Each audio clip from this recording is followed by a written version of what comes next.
કે જે ભગવાનના ભક્ત થયા છે, જે કલ્યાણના માર્ગે મોક્ષના માર્ગે ચાલ્યા છે, એને કોઈ પ્રકારનું માન પોતાના અંતરમાં રાખવું નહીં.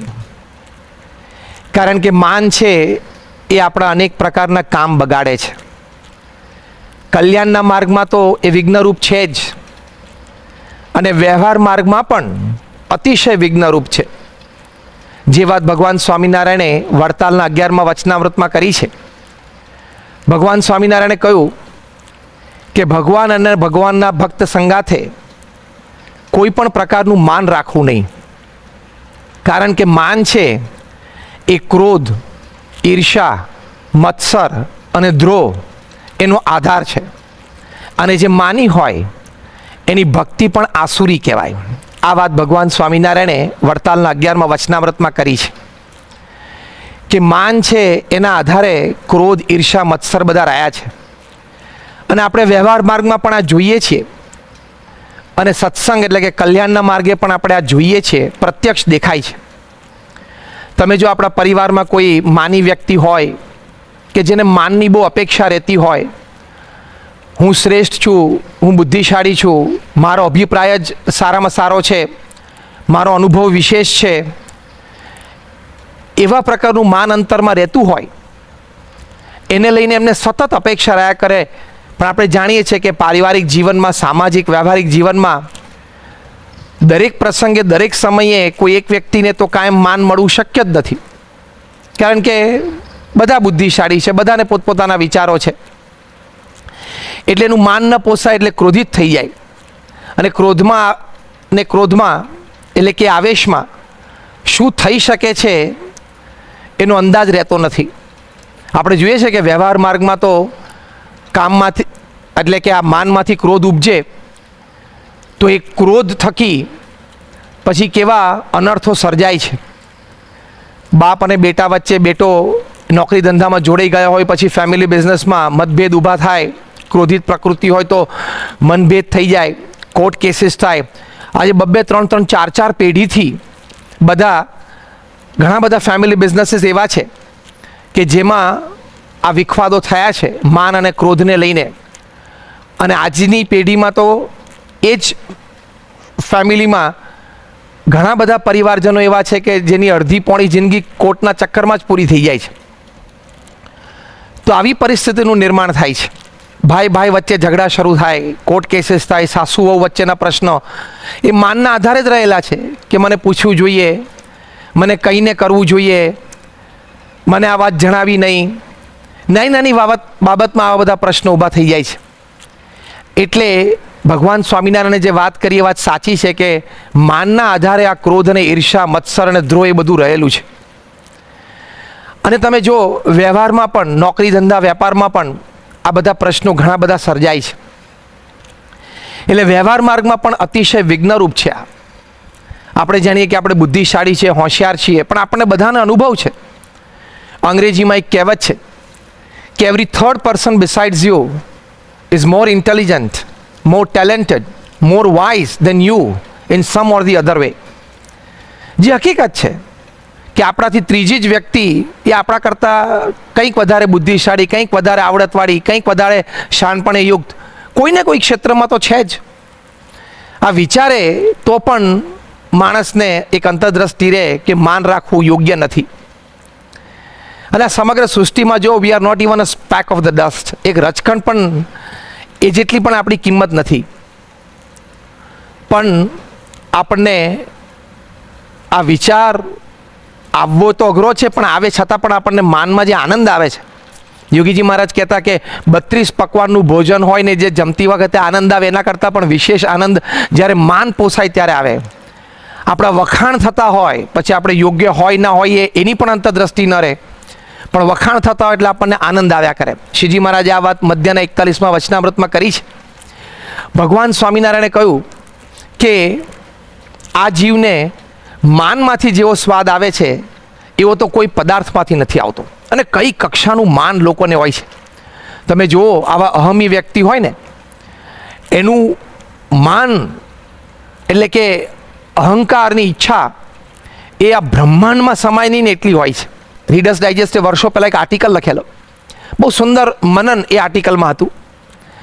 એ આર્ટિકલમાં લખેલું કે the 4 most important words in the language કયા?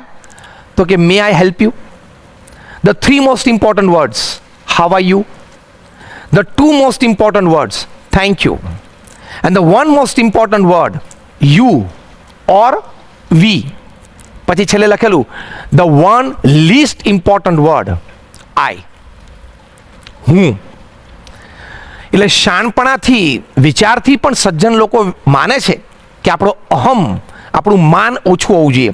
પ્રમુખ સ્વામી મહારાજને એક વખત બ્રહ્મવિહારી સ્વામી એક પત્ર લખ્યો હતો, ઘણા વર્ષો પહેલાંની વાત છે, અને સાહજિક જ એમાં વિનંતી કરી હતી કે આપ આશીર્વાદ આપો છો, લખો છો, એમાં એક અંગ્રેજી વાક્ય લખજો કે આઈ બ્લેસ યુ. પ્રમુખ સ્વામી મહારાજે એમની ઈચ્છા હતી એટલે એક સેવક સંતની મદદ લઈને લખ્યું કે આઈ બ્લેસ યુ. પ્રમુખ સ્વામી મહારાજ કોઈ નેરેટ કરે તો વારાફરતી એક એક અક્ષર લખીને શબ્દ લખી શકતા હતા. લખ્યું પછી પેલા સંતે જોયું તો બધા જ અક્ષરો કેપિટલ હતા, ખાલી આઈ છે એ નાનો હતો, એટલે કે સેકન્ડ આલ્ફાબેટનો ઉપર ટપકાવાળો આઈ હતો. એટલે સાહજિક જ પેલા સંતે કીધું કે બાપા, અંગ્રેજી વ્યાકરણનો એવો નિયમ છે કે કોઈ પણ વાક્યની તમે શરૂઆત કરો તો એનો પહેલો જે શબ્દ, એનો પહેલો અક્ષર હોય ને એ કેપિટલ લખવો પડે. એટલે આઈ તમે જે નાનો લખ્યો છે ને કેપિટલ હોવો જોઈએ. પ્રમુખ Swami Maharaj his life long wisdom, એમના શાણપણામાંથી એક સુંદર સત્સંગની સમજણ તે વખતે આપી. સ્વામી કે હું જાણું છું કે પહેલો અક્ષર કેપિટલ હોવો જોઈએ, પણ આપણે સત્સંગમાં આઈ નાનો રાખો, અહમ ઓછો રાખો, એ પ્રમુખ સ્વામી મહારાજને કહેવું હતું.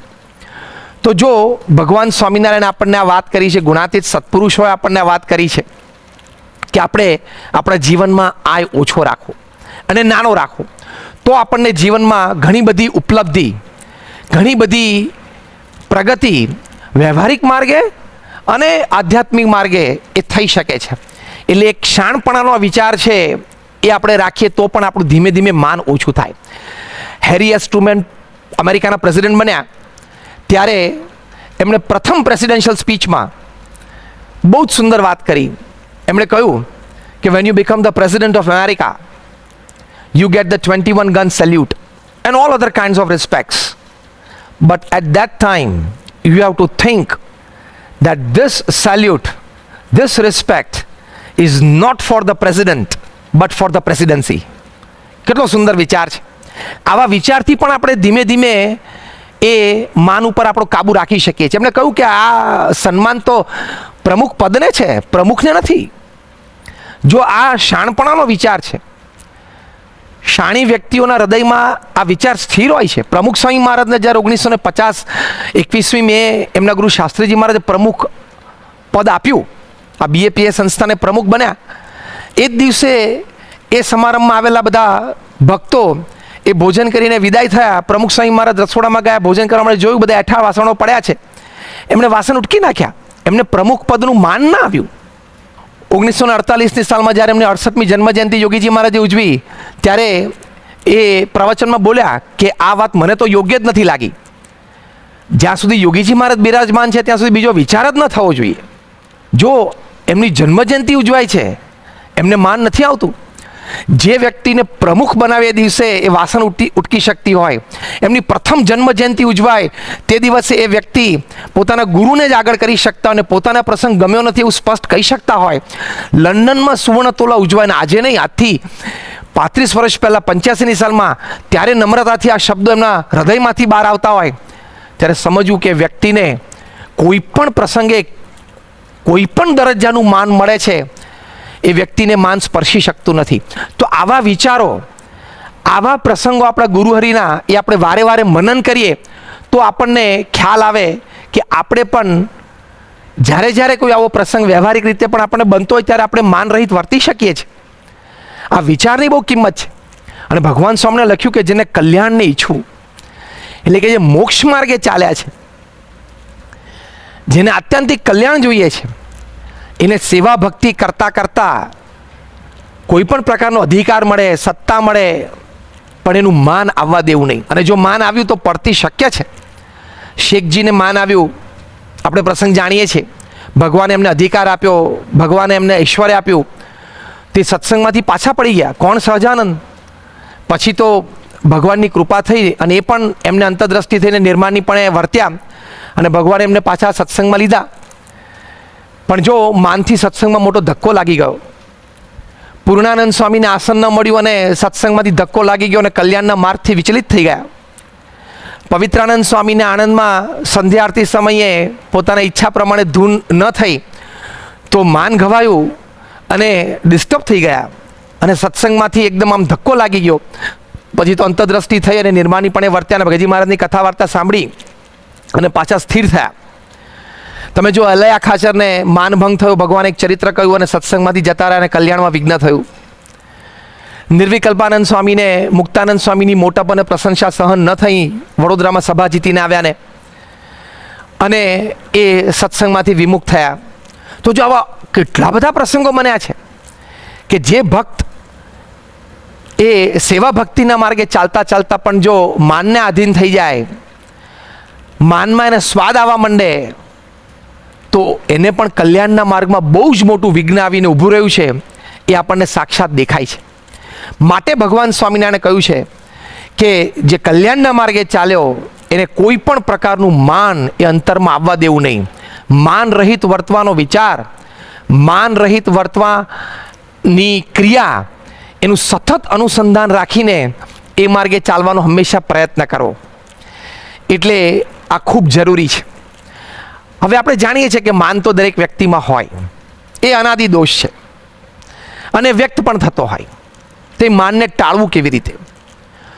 તો સમગ્ર શાસ્ત્રના સાર રૂપે જે ભગવાન સ્વામિનારાયણે આપણને વચનામૃત આપ્યું છે, એ વચનામૃતમાં જ્યાં જ્યાં માન અને અન્ય સ્વભાવ ટાળવાની વાત ભગવાન સ્વામિનારાયણે કરી છે, ત્યાં બધે જ ઠેકાણે ભગવાન સ્વામિનારાયણે મુખ્ય વાત ભગવાન અને સંતનું મહાત્મ્ય, એટલે કે ભગવાન અને સંતનો મહિમા સમજાય કે એ આવા મોટા, એ આવા કરતા હરતા, એમનો આવો મહિમા સમજાય તો આપણા અંતરમાં પણ એમના આશરે રહીને, એમની આજ્ઞામાં રહીને સેવા ભક્તિ કરતાં કરતાં એ માન ઓછું થાય છે, એટલે કે માન ટળે છે. ભગવાનનો મહિમા આપણને સમજાય. મહારાજે ગઢડા અંત્યના 28મા વચનામૃતમાં કહ્યું કે ભગવાન અને સંતની આવી રીતની જ્યારે આપણે મોટપ જાણીએ ત્યારે માન, ક્રોધ, ઈર્ષ્યા અંતરમાં રહે જ નહીં અને એ ભગવાન અને સંત પાસે દાસાનુદાસ થઈને રહેવાય, એવા શબ્દો મહારાજે વાપર્યા. જો પ્રમુખ સ્વામી મહારાજ ભગવાનનો આવો મહિમા સમજતા હતા કે ભગવાન સ્વામિનારાયણ થકી જ બધું થાય છે, એ જ કરતા હરતા છે, બુદ્ધિ, શક્તિ, આવડત બધું જ એમણે આપેલું છે, તો એમના અંતરમાં ક્યારેય ગમે તેટલી મોટી સિદ્ધિ પ્રાપ્ત થઈ, ગમે તેવું મોટું નિર્માણ એમના થકી થયું, એમને ક્યારેય માન સ્પર્શી શક્યું નહીં. સ્વર્ણ અક્ષરધામ દિલ્હીમાં બનાવ્યું, સમગ્ર પૃથ્વી ઉપર જય જયકાર થયો અને 1-1.5 મહિના સુધી જેમનો ઉદ્ઘાટન સમારોહ અને શરૂઆતના દિવસો, ત્યારે હુઝ ઓફ ઇન્ડિયા બધા આવતા, મોટા મોટા પ્રતિષ્ઠિત વ્યક્તિઓ આવતા અને બે મોઢે આ કાર્યના વખાણ કરતા. પણ પ્રમુખ સ્વામી મહારાજના ચહેરા ઉપર એ વખતે અમે બધા સંતો ભક્તો સાક્ષી છીએ, કોઈ માન સ્પર્શી શક્યું નહીં, કોઈ અંતરમાં એમને ગલગલિયાત થયા નહીં. એક વખત એક મહાનુભાવ પ્રમુખ સ્વામી મહારાજને મળી અને પછી વિદાય થયા અને પૂજ્ય બ્રહ્મવિહારી સ્વામી એમને વિદાય આપીને પાછા બાપા પાસે આવ્યા અને બાપાને વાત કરી. બ્રહ્મવિહારી સ્વામી કહ્યું કે સ્વામી, આ બધા મહાનુભાવો આપના બે મોઢે વખાણ કરે છે, આ અક્ષરધામના બે મોઢે વખાણ કરે છે, આટલી પ્રશંસા તમે સાંભળો છો, પણ તમે તો કોઈ પ્રતિક્રિયા આપતા જ નથી, તમારા ચહેરા ઉપર તો કોઈ એવો ભાવ દેખાતો જ નથી. પ્રમુખ સ્વામી મારા તરત બોલ્યા, સ્વામી કે આપણે ક્યાં કંઈ કરીએ છીએ, બધું મહારાજ સ્વામીનો પ્રતાપ છે. ફરી વખત બ્રહ્મવિહારી સ્વામી કહ્યું કે સ્વામી, આ બધા બોલે છે, શબ્દો તો તમારા કાનમાં અંદર પડે છે ને, તમને સંભળાય તો છે ને? અને સાહજિક પછી રમૂજમાં એડ કર્યું કે આમ બેરાશ છે, તમને નથી સંભળાતું, સંભળાય તો છે ને? સ્વામી તરત બોલ્યા ના ના, એટલે કે આમ બેરાશ નથી, સંભળાય છે ને? તરત બ્રહ્મવિહારી સ્વામી કીધું કે સ્વામી, તો પછી તમારા ચહેરા ઉપર કોઈ પ્રતિક્રિયા તો દેખાતી નથી, કોઈ ભાવ તો ઉભરાતો નથી. પ્રમુખ સ્વામી મહારાજ બોલ્યા કે સાંભળીએ છીએ એ કે બધો જ મહારાજ અને સ્વામીનો પ્રતાપ છે અને એમનાથી આ બધું થયું છે. તો જો આવો ભગવાનનો મહિમા જાણતા હોય એ ભક્તના હૃદયમાં ક્યારેય કોઈ દિવસ માન સંભવે જ નહીં. આ વિચાર તો ખરો, પ્રમુખ સ્વામી મહારાજ નિર્માની ભાવે વર્તી શકતા હતા. કોઈ વ્યક્તિ નિર્માનીપણે વર્તે છે એની પ્રતીતિ ક્યારે આવે? એને જ્યારે અધિકાર કે હોદ્દો મળે અને એ અધિકારને અને હોદ્દાના રૂએ જ્યારે પ્રવૃત્તિમાં જોડાય, એ સેવામાં જોડાય, ત્યારે અન્ય સાથે એમનો વ્યવહાર કેવો છે ને એની પરથી ખબર પડે, એના શબ્દ પ્રયોગ કેવા છે ને એની પરથી ખબર પડે. પ્રમુખ સ્વામી મહારાજને 1991ની સાલમાં મુંબઈમાં હરકિશનભાઈ મહેતા એક ઇન્ટરવ્યૂમાં પૂછેલું કે તમે આ સંસ્થાના પ્રમુખ છો, તો કોઈ પ્રસંગે તમારે કોઈને કહેવા ટોકવાનું થાય? પ્રમુખ સ્વામી મહારાજ તરત બોલે, હા વ્યવહાર છે અને પ્રવૃત્તિ છે, એટલે કોઈ દિવસ કોઈને કહેવાનું ટોકવાનું થાય. તરત હરકિશનભાઈ એ પૂછ્યું કે તમે આમ કહેતા હોય, ટોકતા હોય, ત્યારે તમે શું વિચાર રાખો છો? પ્રમુખ સ્વામી મહારાજે કહ્યું કે કોઈને કહેવાનું કે ટોકવાનું થાય ત્યારે એવી રીતે કહીએ કે એને ખોટું ન લાગે, એવી રીતે વાત કરીએ કે પાછો ન પડે, એને વાત કરીએ, એને સમજાય કે મારી ભૂલ છે, પણ એનો ઉત્સાહ તૂટી ન જાય, એની શ્રદ્ધા તૂટી ન જાય, એવી રીતે એને ટોકીએ. આ કેટલી મોટી વાત કહેવાય! આ બહુ મોટી કળા છે કે when you are authorise to tell something, તમારી પાસે હોદ્દો છે, તમારી પાસે અધિકાર છે, અને સામેવાળી વ્યક્તિ વાંકમાં છે, એ વખતે પણ એ જાણપણું રાખવું, એવા શબ્દો ન બોલી કાઢવા, એ કેટલું નિર્માનીપણે અંતરથી વર્તતા હોય ત્યારે આ શક્ય છે, બાકી શક્ય જ નથી. તો જો કહેવાની વાત આ છે કે પ્રમુખ સ્વામી મહારાજ આવા નિર્માનીપણે વર્તી શકે. એક વખત તો સાહજિક પ્રમુખ સ્વામી મહારાજ પોતાના ઉતારથી સભામાં જતા હતા અને ત્યાં એમણે ઘનશ્યામ ચરણ સ્વામીને ઊભેલા જોયા અને એકદમ જ નજીક આવીને એમને પગે લાગી ગયા અને તરત એમનો હાથ લઈને પોતાના હાથે મૂકી દીધો કે ઘનશ્યામ બાપા, મને આશીર્વાદ આપો કે હું સત્સંગની સારી સેવા કરી શકું. તો આટલા નિર્માની પણ એ વર્તી શકે છે. પ્રમુખ સ્વામી મહારાજે એક વખત એમને ઇન્ટરવ્યુમાં પૂછ્યું કે સ્વામી તમને શું થવું ગમે? સ્વામી કે સેવક થવું ગમે. તો ભગવાનનો મહિમા જે ગઢડા અંત્યના 28મા વતનાવૃતમાં ભગવાન સ્વામિનારાયણે કહ્યો, એ ભગવાનનો મહિમા જો યથાર્થ સમજાયો હોય તો આપણે પણ આવા નિર્માનીપણે વર્તી શકીએ છીએ. આ વિચાર અગત્યનો છે. લોયાના 17મા વતનાવૃતમાં પણ ભગવાન સ્વામિનારાયણે કહ્યું છે કે ભગવાનનો મહિમા આપણા અંતરમાં છે, પણ ભગવાનને ભજતા હોય એવા જે સંત, એનું પણ મહાત્મ્ય આપણે સમજીએ કે ભગવાનના સાક્ષાત ઉપાસક એવા આ સંત છે. તો એવા સંત સાથે મારે માન કેમ રહે અને એવા સંતને મારે નમાય કેમ નહીં? ત્યારે જો આ વિચાર આપણને ભગવાન સ્વામીને આપ્યો અને પછી છેલ્લે આ લોયાના 17મા વતનાવૃતમાં ભગવાન સ્વામીને કહ્યું કે એવા સંત સાથે એ નિર્માનીપણે કેમ ન રહેવાય, એના દાસાનુદાસ થઈને કેમ ન વર્તાય? તો જો એ સંતનો પણ આવો મહિમા એ આપણે અંતરમાં જાણતા હોઈએ કે સંત સાક્ષાત ઉપાસક છે ને આવા નિર્માનીપણે વર્તે છે, તો એની સાથે આપણે પણ એ નિર્માનીપણે વર્તી શકીએ. આપણે ગાંધીનગર અક્ષરધામનો ઉદ્ઘાટન સમારંભ હતો ત્યારે આપણા આમંત્રણને માન આપીને એક બહુ જ મોટા એન્થ્રોપોલોજીસ્ટ ગૌરાંગ ચટ્ટોપાધ્યાય પધારેલા. અમે એમની સાથે 2 દિવસ રહેલા. એન્થ્રોપોલોજી એવો વિષય છે કે એ human kind, human nature, human બિહેવિયરનો બહુ ઊંડાણપૂર્વક અભ્યાસ કરે. એમણે પ્રમુખ સ્વામી મહારાજનું કાર્ય જોયું, પ્રમુખ સ્વામી મહારાજની ક્રિયા પણ નજીકથી જોઈ એમને. અને પ્રમુખ સ્વામી મહારાજ આટલી મોટી સંસ્થાના વહીવટદાર, પ્રમુખ અને ગુરુ તરીકે બિરાજમાન દરેક લોકોનો આટલો બધો ભક્તિભાવ એમના પ્રત્યે અને આજ્ઞાંકિત સમાજ જોયો, છતાં પ્રમુખ સ્વામી મહારાજના ચહેરા ઉપર નમ્રતા જોઈ એમણે. કારણ કે એમને તો 40 વર્ષનો આ subject, human behaviour, human feelings, human outpour, એમણે જોયું કે પ્રમુખ સ્વામી મહારાજના ચહેરા ઉપર નિર્માનીપણું બહુ છે, દાસભાવ બહુ છે, અને હાથ જોડીને વાત કરે છે. ત્યારે સન્માન પછી મુખ્ય મંચ ઉપરથી એમને પ્રવચનમાં કહ્યું કે મારા 40 વર્ષનો અનુભવ, મારો વિષય જે મને સમજાવે છે એનાથી વિરુદ્ધ મેં આજે જોયું. મારો વિષય એમ સમજાવે છે કે તમે હાથ જોડીને નમ્રતાથી જો રહો તો કોઈ દિવસ સમાજ તમને ક્યારેય આગળ ના આવવા દે. પણ આજે મેં પહેલી વાર જોયું, મારો વિષય તો મને એવું કહે છે કે તમે કોકને ધક્કો મારીને, કોકને ખસેડીને, આમ જરા માથું મારીને આગળ વધવાનો પ્રયત્ન કરો તો જ વધી શકો. પણ આજે મેં પહેલી વાર જોયું કે કોઈ વ્યક્તિ ખૂબ નમ્રતાથી હાથ જોડીને, વિવેકથી વર્તીને, દાસભાવે વર્તીને પણ આ કક્ષા સુધી પહોંચી શકે છે. એ મારો અનુભવ અહીંયા મને થયો, તો મારો આ વર્ષો જૂનો ભ્રમ તૂટ્યો. તો જો પ્રમુખ સ્વામી મહારાજ આવા નમ્રતાથી, આવા વિવેકથી વર્તી શકે છે, આપણે ગુરુહરિ મહંત સ્વામી મહારાજને જોયા છે, કેટલા નમ્રતાથી, કેટલા દાસભાવે, કેટલા હાથ જોડીને એ વર્તે છે. પ્રમુખ સ્વામી મહારાજ ધામમાં ગયા, એમના પાર્થિવ દેહનો અગ્નિ સંસ્કાર થયો. બીજા દિવસથી 7 દિવસથી પારાયણ શરૂ થઈ મહંત સ્વામી મહારાજના પરમ સાનિધ્યમાં. તો એ 18મી ઓગસ્ટ 2016ના દિવસે મહંત સ્વામી મહારાજ ત્યાં પારાયણના દિવસે પ્રથમ જ વખત ત્યાં સભામાં પધાર્યા.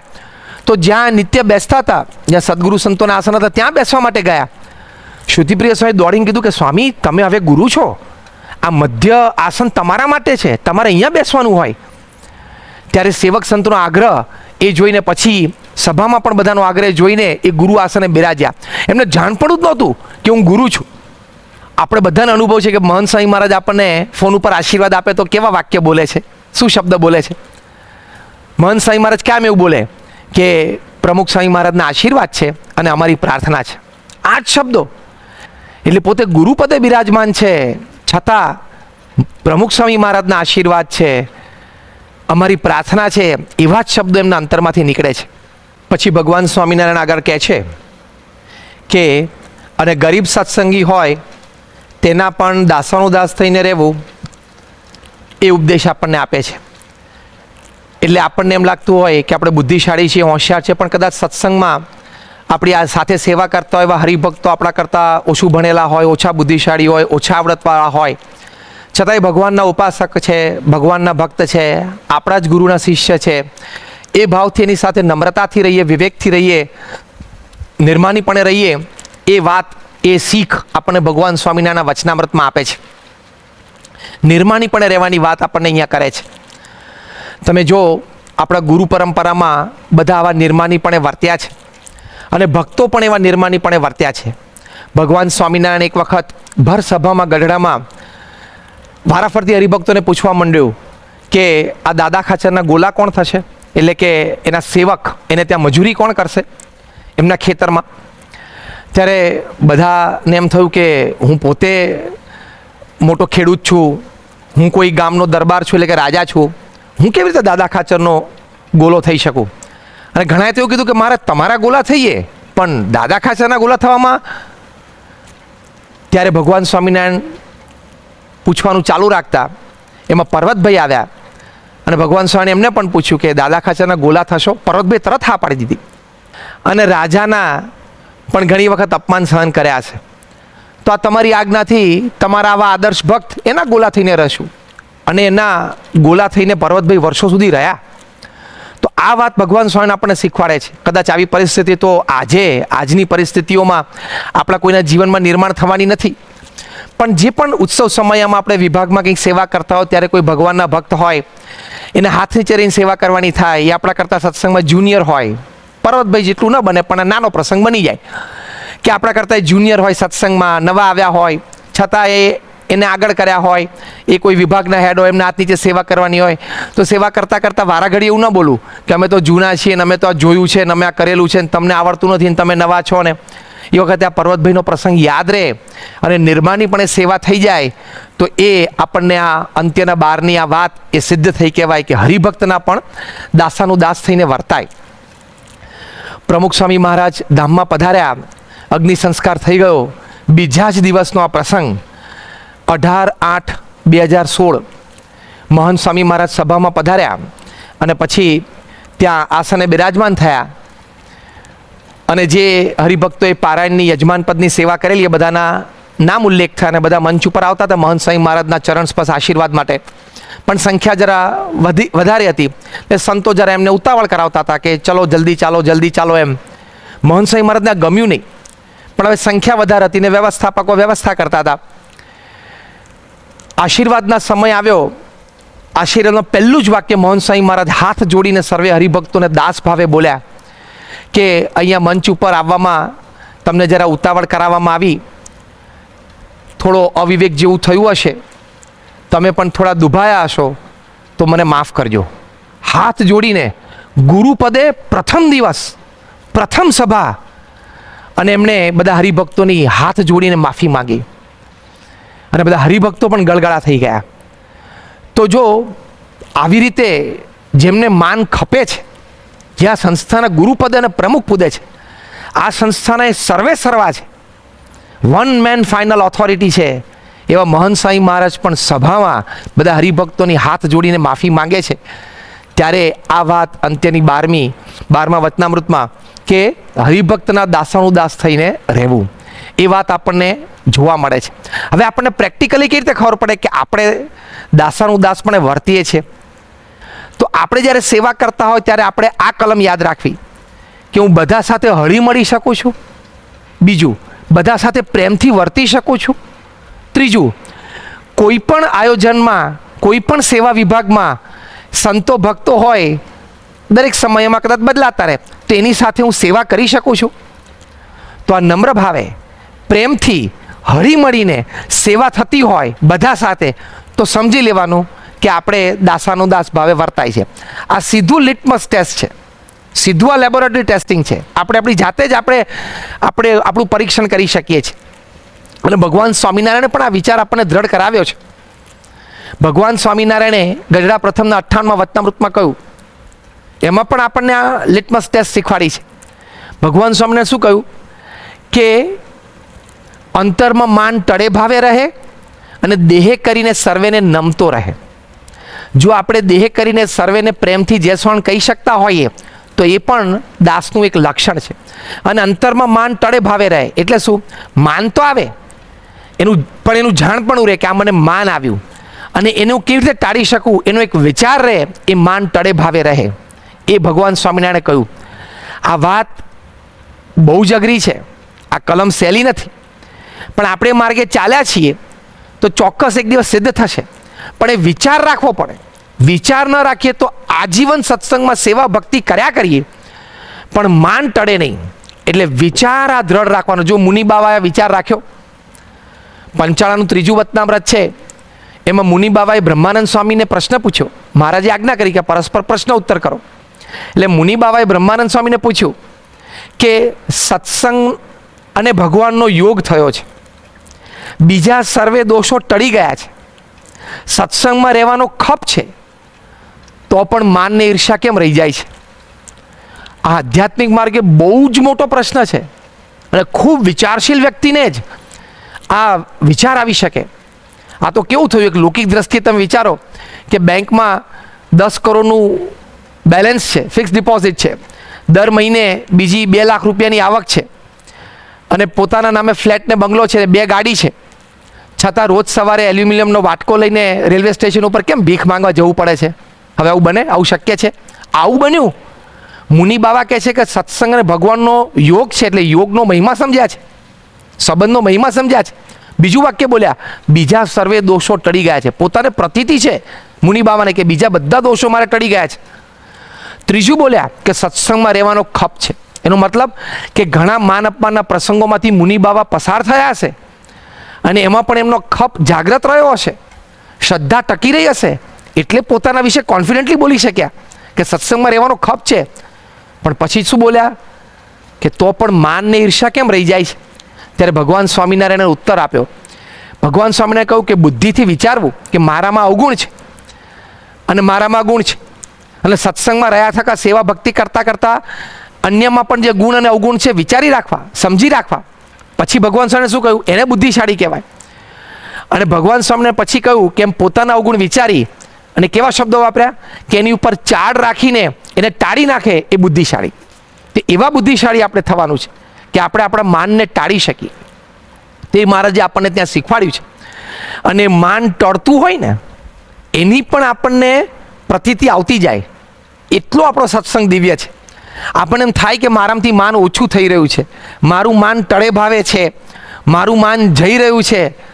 કારણ કે સત્સંગ દિવ્ય છે એટલે ભગવાનને સંત એવા પ્રસંગ ઊભા કરવાના જ. તો આપણને ક્યારે પ્રતીતિ આવે? તો ભગવાન સ્વામિનારાયણે આનું માપદંડ આપણને ગઢડા પ્રથમના 56માં વચનામૃતમાં, પોલાપણાના વચનામૃતમાં કહ્યું છે. ભગવાન સ્વામિનારાયણે કહ્યું કે જ્યારે નિર્માનીપણે વર્તાતું હશે ત્યારે અંતરમાં રહી જે ભગવાનની મૂર્તિ, એની દ્રષ્ટિ અતિ પ્રસન્ન જણાતી હશે. હવે જો આપણે આપણી જાતને ચેક કરી શકીએ. પછી ભગવાન સ્વામીને એક સરસ વાત કરી કે આવો જે ભક્ત, જે નિર્માની ભક્ત છે, એના જે જ્ઞાન વૈરાગ્ય અને ભક્તિ છે 16 વલ્લા સોના જેવા છે. વળી આગળ વાત કરી કે આવા નિર્માની ભક્તના જે જ્ઞાન વૈરાગ્ય અને ભક્તિ છે એ આકાશ જેવા બળવાન છે. આ બે વાત ભગવાન સ્વામિનારાયણે પ્રથમ 56માં કરી કે જે નિર્માની ભક્ત હોય એના જ્ઞાન વૈરાગ્ય અને ભક્તિ 16 વલ્લા સોના જેવા છે અને આકાશ જેવા બળવાન છે. પછી શું લખ્યું? ભગવાન સ્વામીને કહ્યું કે માટે ઉપરથી તો જણાય નહીં, પણ નિર્માની ભક્ત છે સર્વથી શ્રેષ્ઠ છે. તો જો નિર્માની ભક્તના જ્ઞાન વૈરાગ્ય ભક્તિ એ આકાશ જેવા બળવાન છે અને 16 વલ્લા સોના જેવા છે, એટલે અંત્ય 12માં કહ્યું એ પ્રમાણે એને કોઈ દિવસ કલ્યાણના માર્ગમાં વિઘ્ન થાય જ નહીં. કારણ કે આકાશ જેવા બળવાન એના ગુણો છે, પછી ક્યારેય સત્સંગમાંથી પાછા પડે જ નહીં. અને આપણા જ્ઞાન વૈરાગ્ય ભક્તિ 16 વલ્લા સોના જેવા કે આકાશ જેવા બળવાન છે એ આપણે જાતે ચેક કરી શકીએ. ક્યારે? અપમાન થાય ત્યારે. એ કમ્પેરિઝન કેવી રીતે કરવી? તો પ્રમુખ સ્વામી મહારાજનું અપમાન થયું ત્યારે કેવી રીતે વર્ત્યા, એવું આપણે વર્તી શકીએ છીએ? તો આપણને ખબર પડે કે આપણા કેટલા બળવાન છે જ્ઞાન, વૈરાગ્ય અને ભક્તિ. તો એ વખતે પ્રમુખ સ્વામી મહારાજ મૌન રહ્યા, ચહેરા પરની મુખાકૃતિ ફરી નહીં, કર્મય ન ગયા, પાછી એ વ્યક્તિની સેવા કરી શક્યા, એમને જમાડી શક્યા. ફરી વખત એ જીવનમાં ક્યારે પ્રસંગ પ્રમુખ સ્વામી મહારાજ યાદ નથી કર્યો.